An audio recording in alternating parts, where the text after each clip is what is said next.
Hello, hello, hello, and welcome back to another episode of Kingdom Maker with me, Mr. Gill. Thank you so much for joining me, and thank you so much for all of your previous views, likes, comments, suggestions, subscriptions, and all of that jazz. Ladies and gentlemen, boys and girls, people of all ages, and everyone in between, today we're going to be talking about trading. Trading is a mechanic in the game that is quite useful in order to earn silver, to get rid of excess other resources, in order to earn merits in order to enable better trading. Any single one of your nobles is able to trade. Obviously, your nobles that have the role of merchant, as you can see here, Mrs. Gill is a merchant, will have buffs that make them better at trading. Trading is taken place within, where is it? The trading posts here. Now you can see that this is a level 12 trading post. Trading posts have levels the same as other NPC entities or camps, say this level 12 separatist army up here, and those increase with the higher level counties that you're in. Just to kind of reiterate that point, obviously you can see the level of the counties if you zoom out to the county map, and you can see we're currently in Galloway's, which is an level 11. I was just trying to say a level 11 to 12 county, and obviously if we wanted higher NPC, so higher orc camps, higher trading posts, we would have to move to a higher level county.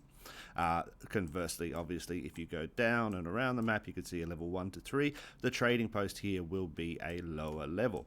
Does that affect what you want to do? Yes, of course it does. Basically, in a lower level trading camp, you are not going to be able to trade or receive as much stuff. To trade, we basically summon a noble over here by clicking on the thing and clicking summon. We're going to click Mrs. Gill and Ira Gill, who's an explorer. We're going to take them over. Now, each trading post has a maximum amount of peeps that it can have inside it. So, if there are peeps in there that are idle, they will be automatically kicked out by the game. Now, you can see there's quite hiccuping now. Quite a few people in here doing tradings and all that kind of stuff. You can see this person here is sitting around doing nothing. So if we were at the max level of this trading post, that person would be kicked out to make room for me to come in. However, we're not at the max level, so that's all right. But you might notice that your peeps will get kicked home every so often. You might go, oh no, did somebody attack me? No, it's just basically the trading post, making sure there's enough room inside. Now, once your people have arrived here, you are able to do a number of things. First off, we can click on our guy, Ira, here, and we can obviously interact with other players or other nobles. This is the way we're going to meet other nobles. This is the way we're potentially going to marry other nobles, propose to nobles, assault nobles, kidnap nobles, etc., etc. However, today we're going to be talking about trading, so let's just click on the trade button here on the side. Now we can see here that we have our two nobles we just summoned here, and they are idle and waiting for us to give them a task. We can see we also have two more that I summoned here previously, and they are doing their trades now. If we collect or select Mrs. Gill there, we can see she has a number of options. Now, these options will depend on the level of the trading post itself and on the level of your noble. A level 1 explorer noble is not going to have the option to do things like this bartering down here or the higher level food or larger trades. You can see we have small trade, and I guess this one is a big trade or just a normal trade. And then down here we have the bartering options as well. Depending on the level of the trading post itself, these will give you different outcomes. If we click on here, we can see that the reward... man, I can't speak today. It's because it's been a few days since I made a video, so my mouth's all fuzzy. We can see the rewards here. 148 of the noble XP, which is good. Noble XP is always a very useful thing. 3 trade merits, which we obviously use to increase the talent, and we'll talk about that in a second, and 178 silver. That we will all get those 3 things.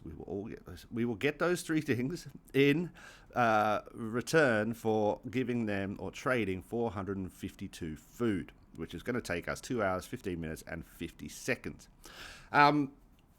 If we were in a level 1 trading post, say, and I think I went and recorded 5 seconds of footage of being in level 1 to show you that trade. Hopefully that should be up right now. You can see that it is considerably less amount. What are we getting? 30 XP, 1 trade merit, 12 silver, and we're only swapping 35 food or something like that, and it's going to take 45 minutes. So obviously trading at higher level trading posts will gain you more stuff, and that's what we want. This is very important for the earning of silver. Now, we're going to talk about silver in another video, but silver is super important. It is required for nearly every upgrade in the damn game. It is a bottleneck for sure, so the more silver you can get, the better. You therefore should be trading constantly. You do obviously have your nobles. You will have some armies, and they will be attacking and doing things like that. You'll then have a bunch of other people. They will be exploring dungeons, but you can only explore one dungeon every 8 or so hours. So in the between time, every other noble you have, whether they be a explorer in waiting, whether they be a knight or a miner, but they don't have an army, they should be constantly trading in order to increase the amount of silver that you're getting. We can also see here that obviously Mrs. Gill, being the merchant and having some of her talents and levels upgraded, has all of these benefits here. Trading speeds and trade payout, experience gains, and all of this kind of stuff, which makes it super useful to have her out here trading. So let's just get that going on. We're going to do a small food trade. I basically just want to get rid of some food and get some silver back. We can do it the opposite way, so that is the barter option. If I wanted to get rid of some silver and get some food. So basically, if I was very low on food, I would swap this, and I'm going to get 1,500 food back and 114 XP. So this is a slightly lower XP gain, and you also don't get any trade merits for it. I actually think bartering is a bad way to get things that you need in terms of basic resources, food, wood, and stone. I think you can better off asking your alliance members, and we're going to go into that in a second. However, we're just going to do a small food trade. I have a day off today, so 2 hours and 15 minutes is perfect, because that means throughout the day today I'll be able to play a little bit more on the game, and I don't want them stuck doing something for 12 hours that that I can't utilize them to do other things. So we're going to go bang like that, confirm. Now that's going to start. We're also going to do the same for Ira, like I saw. We're also going to pop back into here. We're going to go to our family, and we're going to get everybody else. Orsa, not Finnegan, he's in the army. Not Janeth, she's in the army. Terence can go. Not Chelsea, she's the collier. So Chelsea, Janeth, Finnegan, and Mr. They are my army people, my captains, so to speak. Well, 2 of them are captains, 1 of them's a miner, 1 of them's a knight, and they're going to be doing other things, attacking NPC camps today. So now we just need to wait for our dudes to pop over here. There we go, there's Orsa, select, small food trade. Now, I trade food pretty much exclusively. I do believe that we produce more food, and food seems slightly easier to produce. Food is also only really required for training and healing troops. It does seem to be that I always have a surplus of food, so I do use food to trade. Occasionally, I do have a surplus of stone, but stone seems to go down quicker, so I kind of keep food as the option there. What's happening? Why are they taking so long? Wasn't there other guys coming? Was there not? Is there somebody else coming into my house? Impressive. Wait a second, I did summon Terrence. Marching to trading post. Okay, I don't know what happened there. I'm pretty sure I pressed that button. That's fine. Who's this person? Is it someone we can marry? She's 35. That's quite old. I mean, in real life, that's not that old, but in the game, that's pretty old. It's an old person. All right, has he arrived yet, please? Terrence Gill was sent home. Aha! I did not see that first. So basically, we have the situation here where this trading hall is full, except that this lady is idle, as far as I can tell. So I would believe that she should have to be able to send out, and as this guy looks idle as well, I'm wondering why they didn't. The game should automatically send them home and make space for me. That will have to be investigated a little bit more. I don't know why it didn't do that. But basically, we can't trade at this trading place anymore because it is full. That's fine. We can find a new one. Now, I haven't been able to find any easy way to find trading posts on the map. I guess what you could do is within the daily goals, there is a task. Unfortunately, oh no, here it is. Silk Road. Trade for silver in the trading post. But by clicking this, what it's going to do is take us to the nearest trading post. Level 19. Oh, let's do it. Summon. Who's there? Who did I want? Terence. Is that it? Finnegan, Janeth, Chelsea, stay at home. And Mr. Gill, stay at home. Yeah, okay, so it's just Terence. Ooh, level 19. Yeah, so that's actually a kind of a easier way to find the trading post. Obviously, once you've completed this task, this option will no longer be here to press the go button, and it will automatically find you a trading post. So you will just have to scroll around. What I will do with this is I will bookmark it so that I remember where it is, because a level 19 trading post is nice. Obviously, you can just scroll around the map as well, you know, and find things and bookmark them. I'm a bit lazy. I don't really want to be doing that. This is obviously also going to take a very long time. Where is he? Oh, there he is. He's very slow.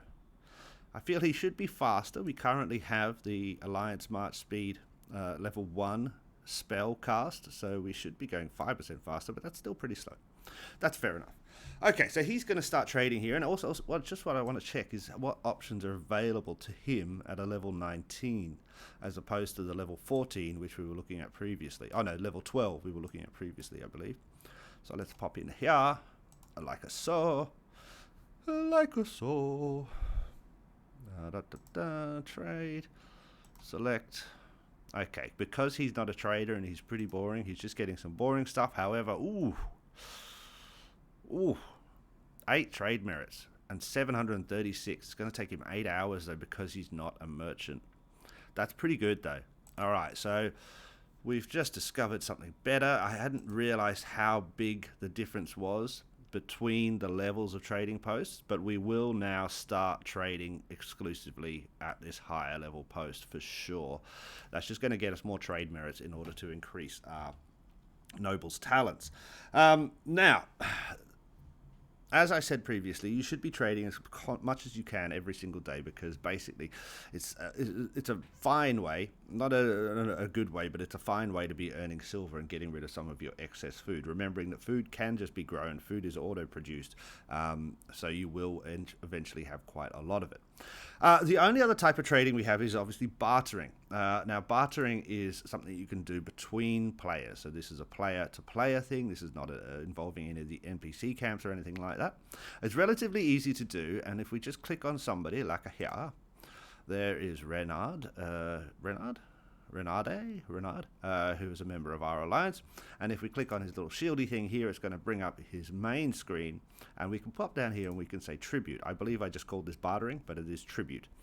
Okay, so tribute is used for a couple of reasons. Basically, somebody might kidnap your noble, and they might ask for tribute in order to release them. Somebody did that to me the other day, and I threatened him with violence. It's okay. He asked for tribute of 1 piece of food in return. I think he made a mistake. Anyway, but basically, tribute can be used to either as recompense. If you attack somebody, somebody else might threaten to attack you back unless you pay them some tribute or something like that. Blah, blah, blah. Lots of people use it for different things. I use it mainly to get rid of excess and to send it to smaller alliance members who might possibly need some things. Now, tribute, you can see down here, I have no tributes remaining. I do believe you can send 2 per day. And I don't know how this changes. I believe there might be a research for it that you can increase the amount of tributes you can send. But it is relatively easy. If I wanted to send Renard some food, I would just go max like that. This then chooses there. I can't do a second option thing because I've used the max there. But if I went like that, then I could go here and go like that. You know? And then if I didn't want to do all of that, I could come down here and go like that. Yeah, so we can split it out over these various 4 things that we can send. Now, the important one here is silver. Silver, silver, silver. Now, stone, wood, and food are relatively, most players are going to be able to have an excess of that. Wood is obviously the hardest one to get, but, you know, most players will be enough. Silver is the tricky one, and silver is the one we really want to get more of. I will talk about this in another video, but this is the potential we have to create a farm account that would send us silver basically on a daily basis. Quite a lot of work in order to do that, but something that some players might want to look into. But wait for a video on that. Creating a farm account or something like that, I'll call it. However, if we just wanted to send these things to Renard, we would then just click what we needed to send. You can see it cost me silver to send, which is kind of annoying, but then we would click send here. Obviously, I have no tributes remaining today, so I cannot send anything, but that is fine, and that is how that is done. Bang, bok, bing. Bang, bok, bing. That's a new saying now. Bang, bok, bing. I don't know why I said that. Anyway, I hope that's kind of elucidated a little bit about trading for you. It is super important to get that silver. Yeah, you're going to need silver from everything from training armies to upgrading. And this is where I am finding a little bit of a bottleneck at the moment, is that, say, this guy here, bam, bam, like a so. Oh, 256. I have close to, well, I have 79. I don't have the silver. I might have all the captain merits in the world, and just half an hour ago I did before I used some of them, but I'm not able to upgrade this guy because of the silver. You will find that silver becomes harder and harder for you to get, but as I said, there will be a singular video on silver itself coming up sometime in the future when I get around to it, possibly today, who knows. It's getting late and the pub will be open soon. I hope that has helped you a little bit with learning a little bit about the basics of trading. Thank you so much for watching. As you can see, our little alliance is growing. If you would like to join our alliance, you must start a new account and be below level 9 and move from your starting server over to server 042 or S042, just there, by using the transfer button. However, we're doing pretty good. We're getting kind of big. How big are we? 15th. That's all right. 16.1 million. That's not bad, considering I've been sitting on level 15 for a little while because I've been lazy over the weekend. Interesting. Anyway, thank you so much for watching, guys. I'll catch you in the next one. Bye.